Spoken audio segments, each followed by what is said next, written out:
aman Dit.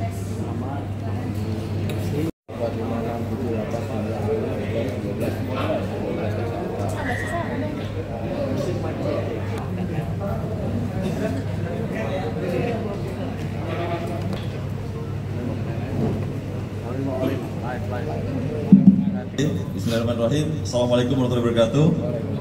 Shalom, Om Swastiastu, Namo Buddhaya, salam kebajikan. Selamat siang teman-teman dari media, yang saya hormati dari Komisioner KPAI Pak Kawian, yang kami hormati Kasat Serse dan Kapolsek, yang saya hormati dengan Kasih Humas, dan tentunya hari ini kita akan menyampaikan press conference yaitu hasil penyelidikan terkait serangkaian penyerangan kantor Polres dan Polsek Jakarta Timur pada tanggal 30 Agustus 2025. Tentunya kami akan sampaikan secara runtut dan detail. Sengaja kami buatkan slide yang ada di sebelah kiri saya, sehingga ini memudahkan untuk memberikan edukasi dan tentunya memberikan informasi kepada masyarakat semuanya. Selanjutnya, lanjut. Laporan polisi yaitu yang telah kita tuangkan pada tanggal 31 Agustus 2025 berkaitan dengan pengeroyokan atau terhadap barang dan atau melakukan perlawanan terhadap pejabat yang sedang bertugas atau dilakukan oleh 2 orang atau lebih secara bersama-sama terhadap pejabat yang sedang menjalankan tugas sebagaimana maksud dengan pasal 170 KUHP dan atau 213 KUHP dan atau 214 KUHP dengan ancaman hukuman 9 tahun dan atau 7 tahun. Pada hari Sabtu, tepatnya tanggal 30 Agustus 2025 pada pukul 00:10 waktu Indonesia bagian Barat, sekelompok orang yang tidak dikenal menyerang Mapolres Jakarta Timur. Mereka menyerang petugas kepolisian yang sedang bertugas serta merusak, membakar gedung kantor, kendaraan dinas, dan kendaraan dengan melempar batu, bom molotov, dan juga menembaki dengan menggunakan petasan. Akibatnya sebagai gedung mengalami kerusakan dan tentunya pagar juga rusak dan kendaraan dinas yang mengalami kebakaran. Selanjutnya, slide berikutnya, inilah bisa dilihat bahwasanya kerusakan yang ada di Mako sepertinya terlihat pada gambar. Ini adalah beberapa foto dokumentasi kerusakan yang dialami Polres Metro Jakarta Timur. Terlihat jelas beberapa kendaraan yang hangus terbakar, kaca pecah, dan kerusakan bagian depan gedung. Selanjutnya, kerugian yang kami alami di dalam Mako Polres Jakarta Timur, yaitu hasil dari penyerangan ini mengakibatkan kerugian yang tidak sedikit. Di dalam area Mako tercatat ada 7 unit kendaraan yang terbakar, yaitu di antara lain truk Samapta, truk perintis, mobil Dimas, mobil Propos, mobil Tahti, mobil ambulan, dan truk bantuan air. Selanjutnya, saya akan sampaikan beberapa kerugian. Selain kendaraan di dalam Mako, ada 14 kendaraan yang juga dibakar hangus, yang itu yang dimiliki oleh anggota kita, yang tentunya kerusakan ini meluas sampai ke fasilitas lain, termasuk rusaknya ruang SPKT dan ruangan reskrim, pagar depan yang ambruk, CCTV yang rusak, serta kerugian barang inventaris lainnya. Lanjut, saya akan sampaikan pelaku yang berhasil kita amankan. Tentunya ini juga mohon maaf sekali lagi, ada yang tidak kita tampilkan di belakang kami. Ini ada 4 pelaku yang diamankan. Ini ada 4 orang sebenarnya yang ABH, anak yang berhadapan hukum. Tentunya kami minta disanding oleh dari Komisioner KPAI. Dari 4 pelaku ini diamankan, ada 2 dewasa dan 2 anak. Ini inisial ISS, ulangi, ISI, usia 42 tahun. Yang satu lagi SES, 31 tahun, pekerjaan swasta. Nah, ini yang saya maksud tadi. Ini ada dua yang ABH. Ini pelajar kelas 9, FA dan DA. Peran utama mereka melakukan penyerangan dengan menggunakan batu, kayu, dan bambu. Penangkapan dilakukan pada tanggal 5 dan tanggal 6 September 2005 pasca aksi penyerangan pada tanggal 30 Agustus 2025. Berikutnya, ini ada beberapa slide selanjutnya untuk barang bukti yang tentunya telah kita amankan sebagai alat bukti yang melakukan pengrusakan terhadap Mako Polres Jakarta Timur maupun Polsek di jajaran. Jadi ada 6 Polsek yang dilakukan pengrusakan, maupun ada juga Polsek subsektor yang dilakukan pengrusakan maupun penjarahan. Selanjutnya, ini berikutnya beberapa slide yang ke-8 dan 9. Seperti yang terlihat, foto dan video beredar viral.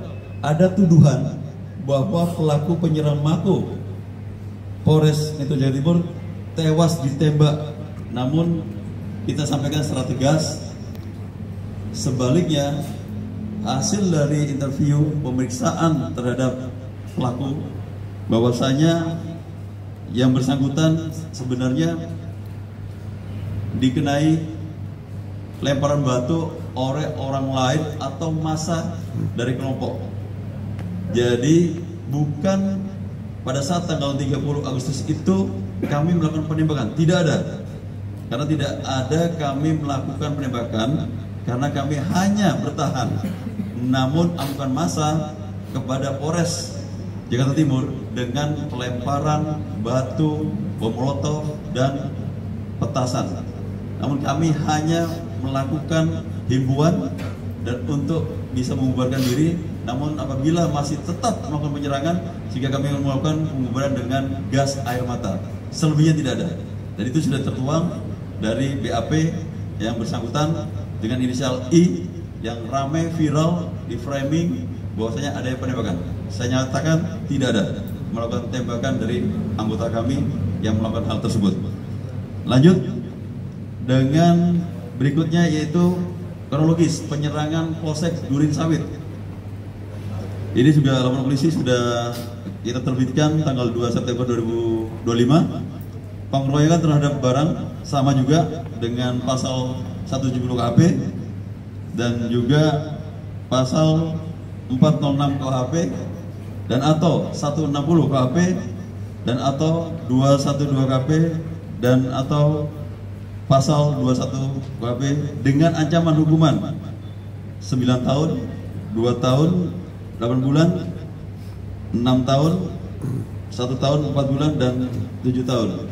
Ini sanksi hukuman yang maksimal. Serangan serupa terjadi di Polsek Durin Sawit pada hari yang sama sekitar pukul 03.40 waktu Indonesia bagian Barat. Sekelompok orang datang dan langsung menyerang Polsek dengan melempar batu dan juga bom molotov, petasan. Mereka juga melakukan penjarahan. Ini ada kafe yang di sebelah kantor daripada Mako dari Sawit yang tentunya juga mengalami rusak yang parah. Jadi artinya sudah kami tampilkan di slide. Selanjutnya tentunya hasil penyelidikan kami telah mengamankan untuk 3 pelaku, yaitu inisial AH, inisial AR, dan AS. Nah, ini yang tentunya yang tadi sampaikan ada 2 orang yang tadi anak yang berhadapan dengan hukum.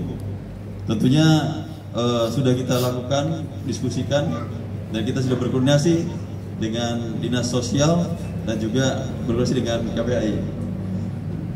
Selanjutnya saya akan sampaikan untuk slide 11-12. Ini terkait dengan video pencurian dan foto kerusakan Polsek Durin Sawit. Silakan untuk bisa dilihat untuk betul-betul menunjukkan dampak kerusakan yang dialami oleh Polsek Duri Sawit. Terlihat kaca jendela pecah dan bagian gedung yang rusak. Dan tentunya selanjutnya barang bukti yang diamankan adalah sepeda motor, helm, dan sepeda PX. Lanjut untuk kronologis penyerangan Polsek Jatinegara. Ini juga LP sudah kita terbitkan pada tanggal 1 September tahun 2025 dengan tindak pidana yaitu terkait dengan pasal 70 KUHP dan atau 406 KUHP dan atau 212 KUHP dengan ancaman yang tadi disampaikan, ancaman maksimal 9 tahun, 2 tahun 8 bulan, 1 tahun 4 bulan.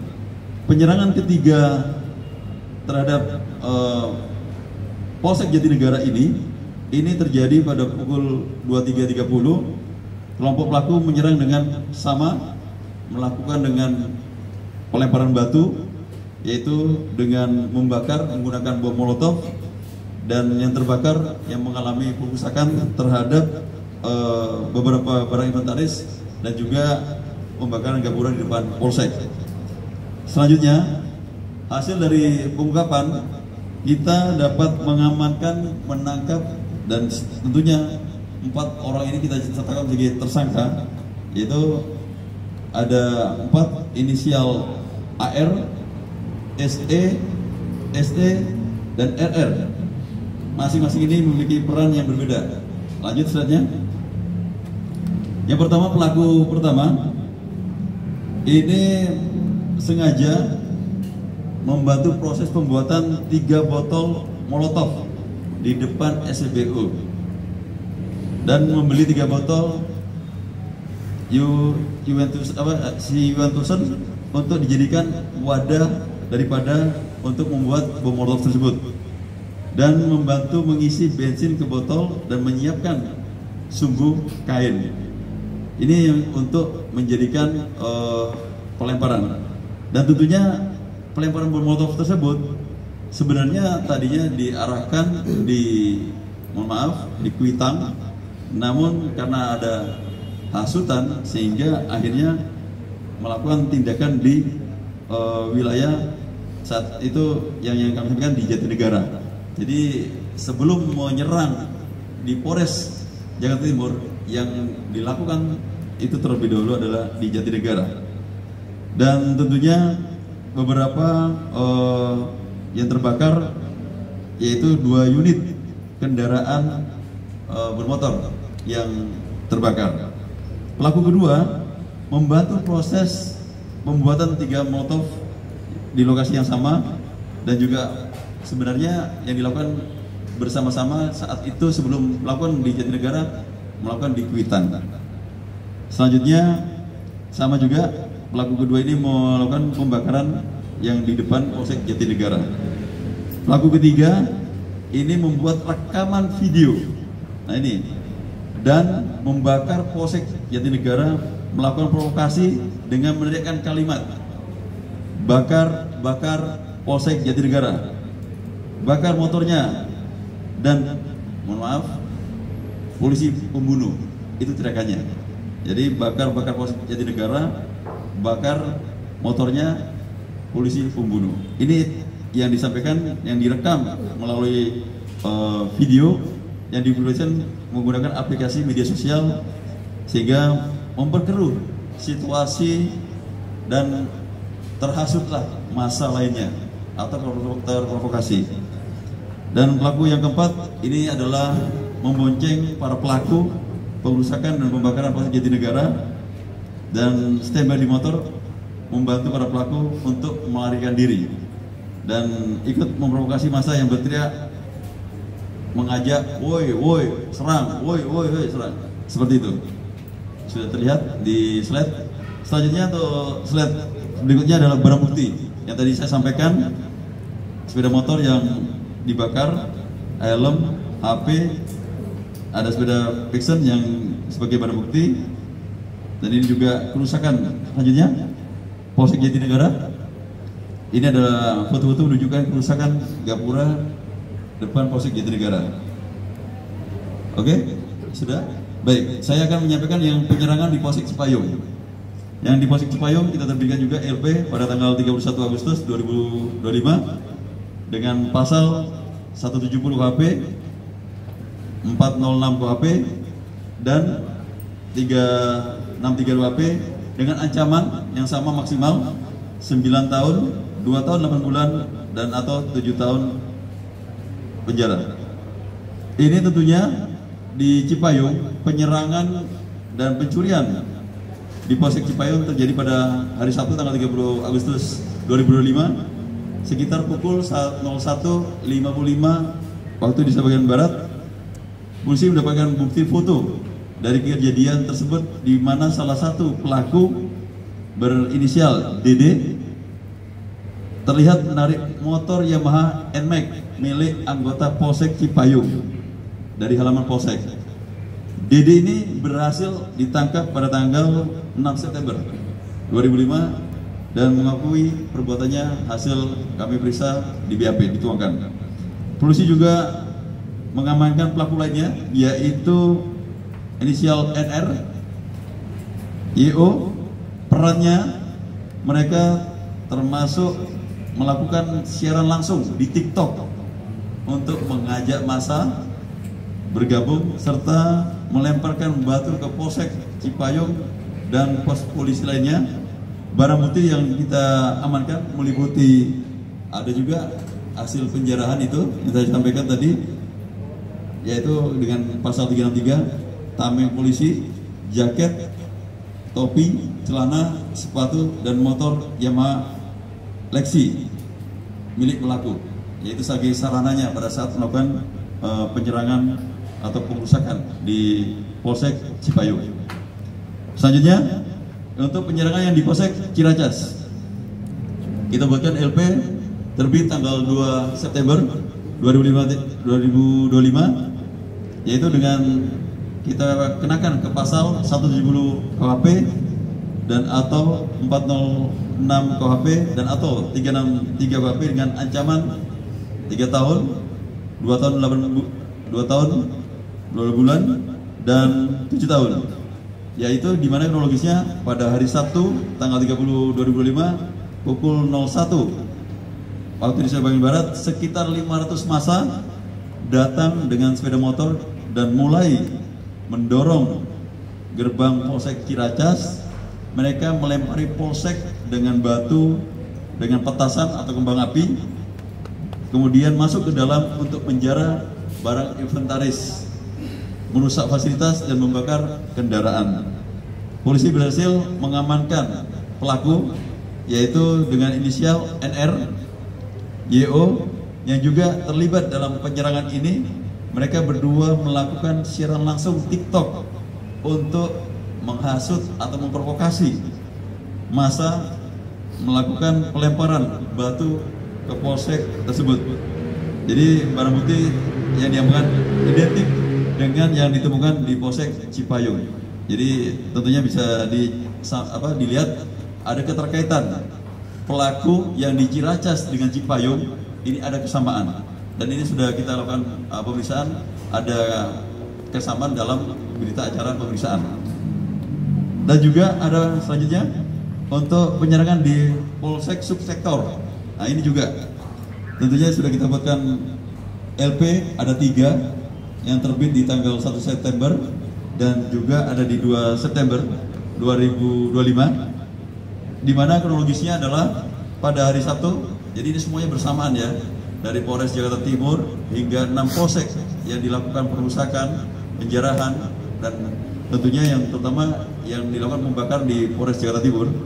Ini juga hari Sabtu tanggal 30 Agustus 2005 pukul 03.00. Segerombolan orang tak dikenal menyerang beberapa polsek subsektor di wilayah hukum Polres Jakarta Timur. Mereka merusak dan membakar gedung dengan melempar batu dan bom molotov serta melakukan penjarahan. Pelaku sudah kita amankan, di antara lain AI, RRH yang melakukan perannya adalah mencuri TV dan printer. Untuk WAP ini adalah sebagai penerima barang hasil kejahatan atau curian, dan untuk RR ini mengambil 2 unit printer. Lanjut untuk slide berikutnya, ada beberapa berikut tampak kerusakan beberapa barang bukti. Dan tentunya terakhir kami menyimpulkan sampai saat ini Polres Metro Jakarta Timur telah mengamankan 17 pelaku yang terlibat dalam penyerangan Mako Polres dan Polsek sektor. Tentunya sudah kita buatkan, terdapat 14 laporan polisi terkait penyerangan, pengrusakan, penjarahan, dan 5 laporan polisi dengan 14 tersangka yang sudah kita nyatakan dan sebagai status tersangka, dan ditangani oleh Satreskrim Polres Metro Jakarta Timur. Sedangkan 9 laporan polisi lainnya sedang dengan 3 tersangka lainnya di pospol di berbagai lokasi. Itu yang dapat kami sampaikan. Yang jelas kita melihat bahwa itu kejadian murni, dia melakukan tindakan kejahatan, pengrusakan, dan ada juga melakukan penjarahan. Dan tentunya dengan adanya sarana yang tadi saya sampaikan, media sosial itulah yang menyebabkan mereka ikut serta dan melakukan. Jadi kalau memang terprovokasi, artinya dia memang melihat dari media sosial, akhirnya terbawa. Jelas ya? Oke? Pak, saya Siti Nurhaliza dari Antara. Selain pengrusakan ini ada penjarahan senjata nggak Pak di beberapa Mapolsek? Karena infonya di Matraman itu. Betul, ada di Polsek Matraman yang tentunya sudah kita melakukan penyelidikan, dan tentunya ada beberapa. Ini kasus ini bukan kami menangani, tapi ditangani oleh Polda Metro Jaya. Tapi ada berapa senjata yang hilang Pak? Ada 7. Dan yang sudah dikembalikan ada 2 dan sudah ditemukan juga. Mungkin lebih tepatnya nanti di Polda ya. Yang saya tahu yang dikembalikan oleh warga ada 2, yang hilang 7, jadi tinggal 5. Nah, sepertinya sudah ada yang diungkap dari rekan-rekan dari Polda Metro Jaya. Yang hilang itu senjata apa? Rubber mini. Itu senjata rubber mini, itu senjata laras panjang. Paham ya? Oke? Pak, saya Yufan Segen dari Pemkot. Pak, ini kan ada beberapa pelaku yang terkait ya, antara yang di Cipayung dan juga di Ciracas. Ya, betul. Kalau misalnya pelaku yang lain itu ada keterkaitan nggak Pak? Saling mengenal ataukah mereka ada satu koordinir? Seperti itu Pak? Masih belum, masih kita dalami. Jadi tentunya ini kita memberikan presisi ini supaya masyarakat mengetahui apa yang sudah terjadi, peristiwa kejahatan atau pengrusakan, pengeroyokan, pengrusakan, pembakaran, penjarahan. Kami sudah mengamankan 14 tersangka. Kalau nanti terkait dengan satu dengan lain, itu masih kita dalami. Jadi nanti akan ada kaitan dari situ semuanya. Apakah ini nanti kita buat, nanti kita akan sampaikan lagi kepada teman-teman media. Oke? Cukup? Pak Taufik, Pak, dari Detik, ini dari pelaku-pelaku ini profesinya apa aja? Terus di media sosial waktu itu ramai bahwa ada anggota militer juga TNI yang tertangkap. Apakah di sini ada juga atau tidak? Tidak. Ini semua 14 tersangka saya sampaikan, dari 10 mereka orang dewasa dan pekerjaan macam-macam. Ya, macam-macam nih. Ya, saya tidak bilang ini, yang jelas 10 orang bekerja. Dan tentunya dari 4, ya mohon maaf tadi yang saya sampaikan, yang masih ada kelas 9 dan 12. Saya nggak bilang ini ya, saya bilang saya kelas 9 dan kelas 12.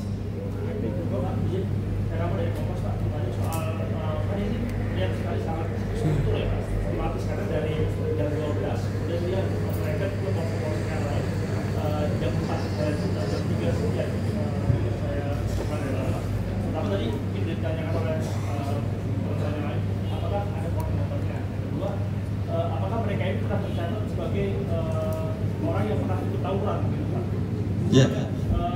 Beberapa kelompok pernah ikut tawuran, kemudian dia karena ada antusiasme seperti ini juga ikut lagi. Ketiga, apakah memang ada penyandang dananya Pak? Ada untuk membuat bom molotov kan tidak mahal, tidak murah. Jadi ada penyandang dana dari kegiatan. Apakah sudah terungkap? Terima kasih.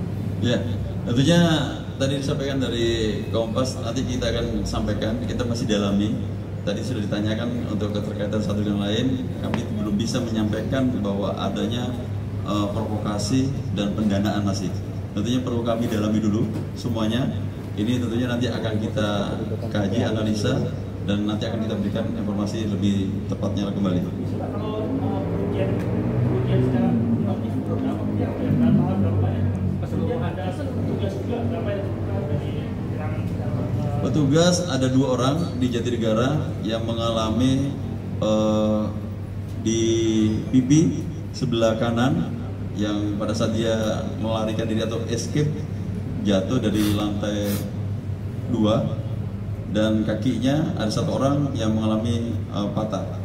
Untuk kerugian nominalnya berapa? Kami belum bisa belum bisa, tapi sudah laporkan kepada Polda kerusakan dari barang inventaris kami, tapi kami tidak bisa menilai berapa karena itu adanya dari rekan-rekan dari Karorena yang bisa menghitung daripada audit jumlah kerugian. Tapi kalau jumlah yang kerusakan, dibakar, kehilangan, itu sudah kita laporkan semuanya. Cukup? Pak, yang di bawah hukum itu gimana proses hukumnya? Gimana, Pak? Yang di bawah umur proses hukumnya gimana? Tadi kan ada 2 anak SMP ya, itu dia ikut-ikutan terprovokasi atau gimana mungkin? Tentunya hasil pemeriksaan untuk yang ini anak berhadapan dengan hukum juga tadi saya sampaikan juga ikut karena dapat hasutan seperti tadi yang saya sampaikan. Ya, jadi nanti kita penyelesaian itu sesuai dengan Undang-Undang Perlindungan Anak. Kita akan sesuai dengan hukum yang berlaku dan aturan. Ya, itu Pak ya. Pak,